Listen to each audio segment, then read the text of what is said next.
Bolsa Família is a social welfare program of the Brazilian government, part of the Fome Zero network of federal assistance programs. Bolsa Família provides financial aid to poor Brazilian families. If they have children, families must ensure that the children attend school and are vaccinated. The program attempts to both reduce short-term poverty by direct cash transfers and fight long-term poverty by increasing human capital among the poor through conditional cash transfers. It also works to give free education to children who cannot afford to go to school to show the importance of education. The Economist described Bolsa Família as an anti-poverty scheme invented in Latin America is winning converts worldwide. The program was a centerpiece of President Luiz Inácio Lula da Silva's social policy, and is reputed to have played a role in his victory in the Brazilian presidential election, 2006. Bolsa Família is currently the largest conditional cash transfer program in the world, though the Mexican program Oportunidades was the first nationwide program of this kind. The Bolsa Família program has been mentioned as one factor contributing to the reduction of poverty in Brazil, which fell 27.7% during the first term in the Lula administration. Recently, the Center of Political Studies of the Getulio Vargas Foundation has published a study showing that there was a sharp reduction in the number of people in poverty in Brazil between 2003 and 2005. Other factors include an improvement in the job market and real gains on the minimum wage. About 12 million Brazilian families receive funds from Bolsa Família, which has been described as the largest program of its kind in the world. By February 2011, 26% of the Brazilian population were covered by the program. History. Bolsa Escola, a predecessor which was conditional only on school attendance, was pioneered in Brasilia by then-Governor Cristóvão Buarque. Not long after, other municipalities and states adopted similar programs. President Fernando Henrique Cardoso later federalized the program. In 2003, Lula formed Bolsa Família by combining Bolsa Escola with Bolsa Alimentação and Cartão Alimentação and Auxílio Gás. This also meant the creation of a new ministry, the Ministério de Desenvolvimento Social e Combate Fome. This merger reduced administrative costs and also eased bureaucratic complexity for both the families involved and the administration of the program. Objectives. Programs employing various types of conditional cash transfer are social policies currently employed in many places in the world to fight and reduce poverty. In the short term, the aim is to mitigate the problems resulting from poverty. In the long term, the goal is to invest in human capital and interrupt the transgenerational cycle of poverty. Conditional cash transfer programs began to gain strength in 1997. At the time, there were only 3 countries in the world with this experience: Bangladesh, Mexico and Brazil. Benefit. Bolsa Família currently gives families with per capita monthly income below $140 BRL a monthly stipend of $32 BRL per vaccinated child attending school, and $38 BRL per youth attending school. Furthermore, to families whose per capita monthly income below $70 BRL, the program gives the basic benefit $70 BRL per month. This money is given preferentially to a female head of household, through so-called citizen cards which are mailed to the family. This card operates like a debit card and is issued by the Caixa Econômica Federal, a government-owned savings bank. The money can be withdrawn in over 14,000 Caixa locations. This practice helps to reduce corruption, a long problem in Brazil, and helps to dissociate the receipt of money from individual politicians or political parties. The names of every person enlisted in the program and the amount given to them can be found online at the portal da Transparência. The program's website. Structure. Political structure. Brazil has a strong federal system defined as the resource base of states, the power of governors, the articulation of subnational interests within the Brazilian National Congress, and the distribution of government across 3 levels of government. Hence, state governors are able to constrain the central government. This is allowed because of a weak, fragmented, institutionalized party system. Fragmentation makes it difficult for a non-consensual form to reach the central level, creating a policy challenge for national leaders. Fragmentation also makes it difficult for national leaders to reach a consensus when creating policies. Cash transfer programs had previously existed in the Cardoso administration. Bolsa Escola, Bolsa Alimentar, Auxílio Gas. Most of these early programs faced internal organization challenges. Bolsa Escola was superior to other programs because it applied to all citizens and both supported and was associated with education. During Lula's first administration, his goal was to create a social program to replace the 3 previously existing programs of Cardoso's government. He unified all prior programs to create one and provided a monetary amount per month that would allow households to rise above the poverty line. As a redistributive program, it depends on central-local collaboration. Municipal governments act as the main agents of the federal government. Bolsa Família avoids negotiations between the executive and legislative branches. The central government's ability to bypass 27 powerful governors demonstrates that federalism in Brazil is a 3-level game. In addition, state brokers cannot claim credit because it cuts out the intermediaries. Bolsa Família resolved intra-bureaucratic chaos by creating one program controlled by the national executive branch. It reduced administrative costs and facilitated user access. Aside from the ability to bypass state involvement, there are additional enabling factors such as the interaction of a non-majoritarian system of government and fiscal incentives for central-local collaborations.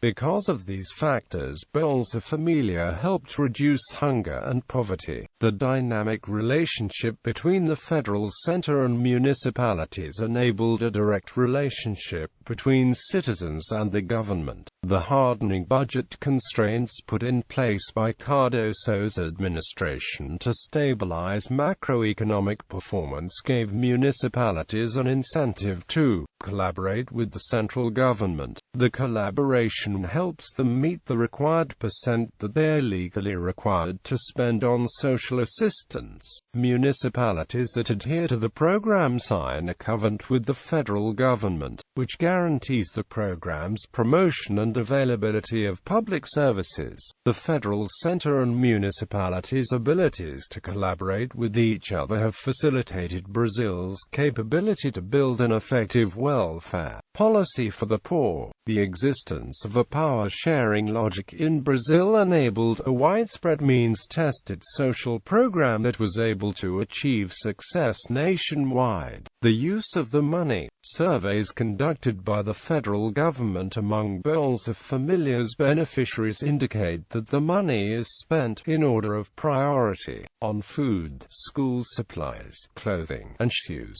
A study conducted by the Federal University of Pernambuco, using sophisticated statistical methods, inferred that 87% of the money is used by families living in rural areas to buy food, control and monitoring cost and coverage. In 2006, Bolsa Família is estimated to cost about 0.5% of Brazilian GDP and about 2.5% of total government expenditure. It will cover about 11.2 million families, or about 44 million Brazilians. The Bolsa Família was criticized by political opponents of President Lula for allegedly using the revenues of the CPMF tax for political and electoral purposes, to the detriment of the public health system that currently faces enormous difficulties. Perception. The reaction from multilateral institutions to Bolsa Família has generally been enthusiastic. During a trip to Brazil in 2005, the former president of the World Bank, Paul Wolfowitz, said, "Bolsa Família has already become a highly praised model of effective social policy. Countries around the world are drawing lessons from Brazil's experience and are trying to produce the same results for their own people." Criticism. Certain sectors of the Brazilian society, both among the conservatives and the progressives, as well as the Catholic Church, oppose the concept of money transfers to the poor. This concept has always been controversial in Brazil. In other countries it is not this way, but in Brazil there has always been resistance.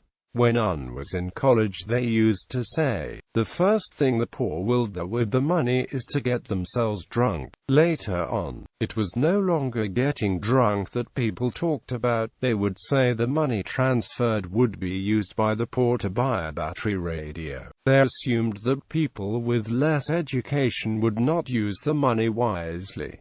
Q. Does that resistance make sense? A. No. In the 1980s, Governor Franco Mintoro had created a money transfer program to benefit families which were receiving the sons back home, coming out of FEBEM.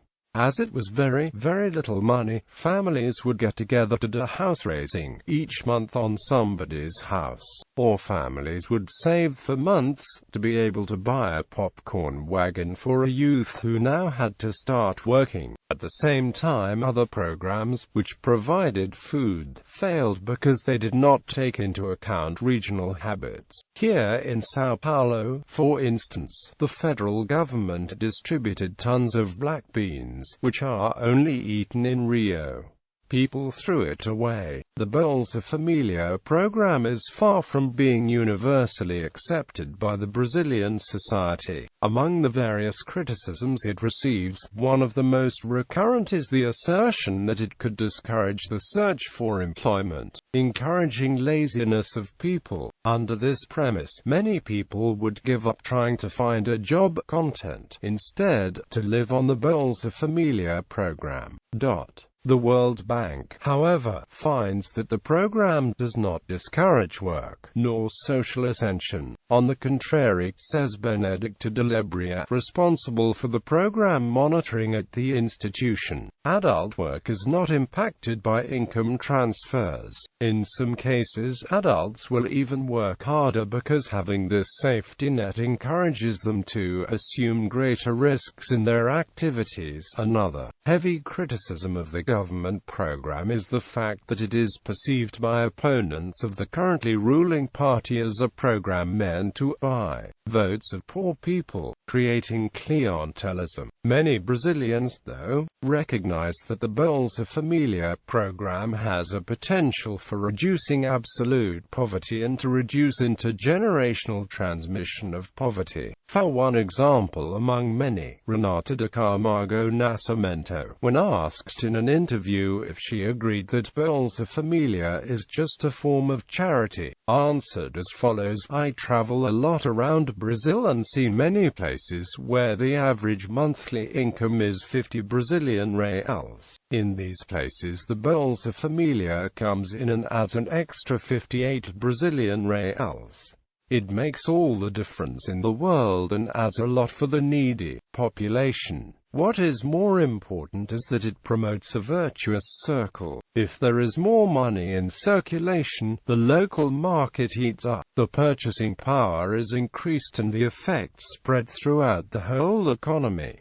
But only to give money is not enough. Surveys conducted by the federal government among Bolsa Familia's beneficiaries indicate that the money is spent, in order of priority, on food, school supplies, clothing, and shoes. A study conducted by the Federal University of Pernambuco, using sophisticated statistical methods, inferred that 87% of the money is used by families living in rural areas to buy food. Effects. The program has clearly contributed to Brazil's recent improvements in its fight against poverty, according to research promoted by some universities and the Brazilian Institute of Geography and Statistics. An ex-ante econometric evaluation of Bolsa Escola did find significant effects on both school attendance rates and the number of children involved in child labor. The World Bank, which provided a loan to assist the Brazilian government in managing the Bolsa Família program, declares that, although the program is relatively young, some results are already apparent. Contributions to improve education outcomes, and impacts on children's growth, food consumption, and diet quality. A study by the UNDP's International Policy Center for Inclusive Growth found that over 80% of the Bolsa Família benefits go to families in poverty. Thus, most of the benefits go to the poor. Bolsa Família was also found to have been responsible for about 20% of the drop in inequality in Brazil since 2001, which is welcome in one of the most unequal countries on the planet. Research promoted by the World Bank shows a significant reduction in child labor exploitation among children benefited by the Bolsa Família program. One positive effect of the program, which is not immediately apparent, is that it makes a significant impact on the ability of the poorest families to eat. Children in public schools receive one free meal a day. 2. In the poorest areas, so less of the family's limited income is needed to pay for food. In a survey of Bolsa Família recipients, 82.4% reported eating better. Additionally, it was reported to increase the incomes of the poorer families by about 25%.